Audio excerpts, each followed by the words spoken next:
दोस्तों हमारे प्यारे नबी ने फरमाया है कि जब ये पूरी दुनिया नाइंसाफी और जुल्मो सितम से घिरी होगी तब मुसलमानों की हिफाजत के लिए इमाम मेहंदी इस दुनिया में तशरीफ लाएंगे। फिर सबसे बड़ा सवाल आखिर कौन है इमाम मेहंदी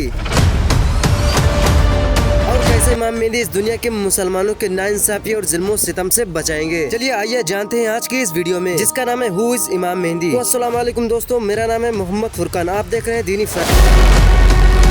दोस्तों क़यामत के निशानों में से एक निशानी ये भी है हजरत इमाम मेहंदी का ज़हूर होना और यहूदियों का मसीहत दज्जाल का कत्ल होना। और इमाम मेहंदी के साथ इस दुनिया में हजरत ईसा अलैहिस्सलाम भी तशरीफ लाएंगे जो इस दज्जाल को कत्ल करेंगे। दोस्तों इमाम मेहंदी के बारे में शिया और सुन्नी मुस्लिम अलग अलग अकीदा रखते हैं, लेकिन ये दोनों का मानना है कि इमाम मेहंदी हजरत अली और बीवी फातिमा के नस्ल से होंगे। लेकिन कुछ लोग का मानना ये भी है कि इमाम मेहंदी अरब के शहर मदीना मुनव्वरा में पैदा होंगे और जिनका शुरुआती नाम मोहम्मद होगा और उनके वालिद का नाम अब्दुल्ला होगा जबकि वालिदा का नाम आमिना होगा। और दोस्तों ये भी बताया जाता है कि इमाम मेहंदी का मदीना में पैदा होने के बाद वो बैतुल मुकद्दस की तरफ तशरीफ फरमाएंगे। जब इमाम मेहंदी खुद को जाहिर करेंगे तब दुनिया के सामने आपकी उम्र 40 साल होगी और उनके हाथ में हमारे प्यारे नबी की तलवार होगी और इमाम मेहंदी हमारे प्यारे नबी का लिबास पहने होंगे और साथ ही साथ उनके एक हाथ में इस्लामिक परचम होगा। वो जगह जहाँ पर इमाम मेहंदी खुद को जाहिर करेंगे वो जगह मक्का है और मक्का में खाना काबे के पास इमाम मेहंदी खुद को जाहिर करेंगे और ये वो दौर होगा जिसके हर तरफ फितना और फसाद फैला होगा। हमारे प्यारे नबी हजरत फातिमा से फरमाते हैं और ये जब पूरी दुनिया नाइंसाफी और बर्बरियत में होगी और हर तरफ फितना और फसाद होगा और ना ही छोटा बड़े का इज्जत करेगा, तब तुम्हारी नस्ल से मेहंदी जाहिर होंगे और गुमराहों के किले को फतह करेंगे और उस दौर में दीन इस्लाम को ऐसे फैलाएंगे जैसे मैंने फैलाया है और इस दुनिया को अदल और इंसाफ से भर देंगे और दुनिया जो पूरी जुल्म से भर चुकी थी। हजरत अब्दुल्ला इब्ने मसूद फरमाते हैं कि रसूलुल्लाह सल्लल्लाहु अलैहि वसल्लम ने इरशाद फरमाया, दुनिया जब तक खत्म नहीं होगी जब तक अरब में मेरे अहले बैत में से एक शख्स की हुकूमत कायम न हो जाए, क्योंकि अब तक अरब में हुजूर की अहले बैत में से किसी की हुकूमत कायम न हुई। और अगर देखा जाए कि अहले बैत में से हजरत अली की हुकूमत कायम हुई थी तो हजरत अली की हुकूमत पूरे आलम इस्लाम पर कायम नहीं हुई थी, क्योंकि शाम और मिस्र ने हजरत अली की इदात को कबूल नहीं किया था।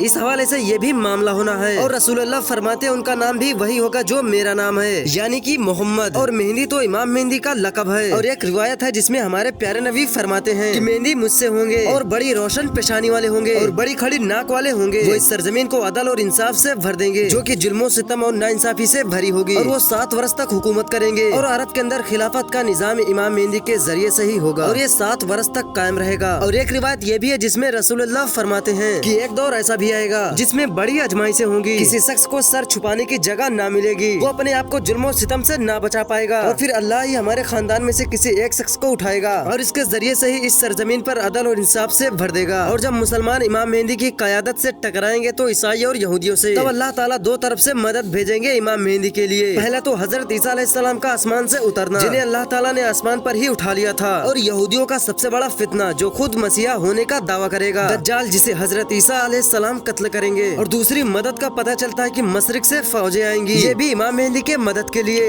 यहूदी और मुसलमानों का ये मानना है कि दुनिया एक दिन जरूर खत्म होगी और आखिरत के दिन पर सब यकीन रखते हैं और हर दिन में एक मसीहा जरूर आएगा, क्योंकि उनका मानना है कि हजरत ईसा अलैहिस्सलाम दुनिया में फिर से आएंगे। बेशक मुसलमानों का भी यही मानना है, लेकिन मुसलमान हजरत ईसा अलैहिस्सलाम के ज़हूर के साथ इमाम मेहंदी पर भी यकीन रखते हैं। और यहूदियों का मसीहा कोई और नहीं बल्कि वही दज्जाल, जो अपने आप को मसीहा बताकर खुद को खुदा बताएगा और इस दुनिया में फितनों फसाद को बढ़ाएगा और लोगों को ऐसे कारनामे कर दिखाएगा जिससे लोगों को लगेगा कि यही खुदा है, यहाँ तक कि मरे हुए इंसानों को जिंदा भी कर देगा, जिससे लोगों का यकीन उस पर और बढ़ जाएगा। और इसी दज्जाल को हजरत ईसा अलैहिस्सलाम कत्ल फरमाएंगे और इस बात को भी नजरअंदाज नहीं किया जा सकता। इमाम मेहंदी के जाहिर होने की जितनी भी निशानियां हैं वो सब पूरी हो रही है, जैसे दुनिया भर में बीमारियां और जुल्मो सितम, और साथ ही ये पूरी दुनिया जुल्मो सितम से भर जाएगी और शैतान के बड़े बड़े पुजारी भी इस दुनिया में जाहिर हो जाएंगे। और सबसे खास जगह यरूशलेम जो तीनों धर्म में मायने रखता है, इस शहर में फिलिस्तीनियों को खत्म करने के बाद और मस्जिद अक्सा को शहीद करने के बाद ऐके सुलेमानी को तामीर किया जाएगा और दूसरी आलमी जंग का आगाज होगा जिसकी क़यादत इमाम मेहंदी करेंगे। इमाम मेहंदी का साथ देने के लिए मशरिक के वक्त काले झंडे वाली फौजें निकलेंगी और एक लश्कर खुलासान से निकलकर यरूशलेम की तरफ जाएगा जो इमाम मेहंदी की फौज में जाकर मिल जाएगा। शायद वो वक्त नजदीक है जब ये लश्कर चलेगा, लेकिन ये वक्त कब आएगा जो अल्लाह के सिवा कोई नहीं जानता। लेकिन मेरे भाई ये निशानियां पूरी होती जा रही है और साथ ही कयामत की वो निशानियां भी पूरी होती जा रही जो हमारे प्यारे नबी ने हमें बताया था, जैसे कि जलजलों का आम हो जाना और अरब की सरजमीन पर हरे भरे पेड़ पौधे उग जाना और अरब के लोगों का बड़े बड़े इमारतें बनाने का मुकाबला करना। और ना जाने अब कितनी ऐसी निशानियां जो अब पूरी हो चुकी हैं और ना जाने अब कितनी पूरी होने वाली है। और दज्जाल का निकलना ये तो कयामत की सबसे बड़ी निशानी है जो लोगों को गुमराही के रास्ते पर ले जाएगा और उसका खात्मा भी अल्लाह फरमाएगा। खैर मेरे मेरे एतबार से ऐसा लगता है कि शायद इससे अच्छी मौत कभी नहीं होगी जो इमाम मेहंदी के लश्कर में जाकर शहादत नसीब हो। खैर मैं ये नहीं जानता ये वक्त कब आएगा, लेकिन हम दुआ जरूर कर सकते हैं कि अल्लाह हमें भी उस लश्कर का सिपाही बनाए और इस लश्कर से यरूशलेम को फतह फरमाए। मुझे पता हमारी मुस्लिम कौम में कुछ नौजवान ऐसे हैं जो इस शहादत के लश्कर बनना चाहते हैं, लेकिन हमारे नबी के बताए गए सुन्नत के हिसाब से चलना होगा और नमाज तो जरूर पढ़ना होगा और बुरी आदतों और बुरी लोगों से दूर होना पड़ेगा। और आप लोग भी हमारे साथ दुआ जरूर करें, हमें भी इस जंग में अल्लाह इमाम मेहंदी के साथ शहादत नसीब फरमाए। ऐसे ही रोजाना इस्लामिक वीडियोस देखने के लिए हमारे चैनल दीनी फैक्ट को सब्सक्राइब करके नोटिफिकेशन ऑन रखें ताकि आने वाली वीडियो सबसे पहले आप तक पहुँचे। खैर मिलते हैं नेक्स्ट वीडियो में, तब तक के लिए अल्लाह हाफिज।